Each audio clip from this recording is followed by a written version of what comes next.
كيلن. اسمه ايه؟ كيلن. قال لك استمرت اسهامات العلماء في الجغرافيا السياسيه الى ان ظهر مصطلح اسمه الجيوبولتيك.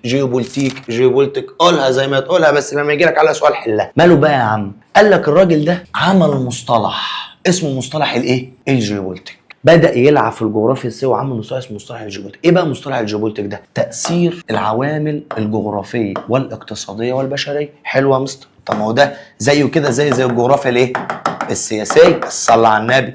علم الجغرافيا السياسية كان بيدرس الدولة بس، يقول لك الدولة دي قوية ولا ضعيفة. ده بيدرس مين؟ الدول اللي جنبها. حلوف بيدرس الدولة اللي ايه؟ اللي جنبها. يعني دي دولة سينا ايه؟ لا، ده بيدرس دولة صاد. طب ما تخليك في دولتك. يقول لك لا، انا بدرس يا باشا الدول الخارجيه. ليه بتدرس الدول الخارجيه؟ عشان احتلها. عشان ايه؟ احتلها. هو كده. ليه تبقى انا دولتي قد كده وعدد سكاني 100 مليون والدوله اللي جنب ضعيفه؟ طب ما احتلها ويبقى كل ده بتاعي، كل ده هيبقى بتاعي كده اهو. شايف؟ يبقى ايه الفرق يا صاحبي بين الجغرافيا السياسيه والجيوبولتيك؟ الجغرافيا السياسيه بتدرس يا باشا الدوله، بتحدد القوه والضعف. اما مصطلح الجيوبولتيك ده بيدرس الدوله اللي جنبه عشان يحتلها. لا، ده الموضوع مختلف.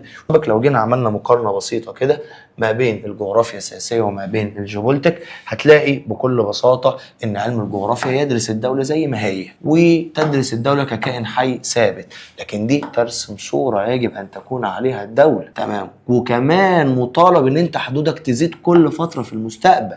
يعني بيهتم بالماضي وبيهتم بالحاضر وبيهتم بمستقبل، وهنا بيهتم بالماضي ويهتم بالحاضر. هنا النظام بتاعه نظام رأسي استاتيكي ثابت، لكن هنا ديناميكي متغير ويهتم بالبعد الأفقي.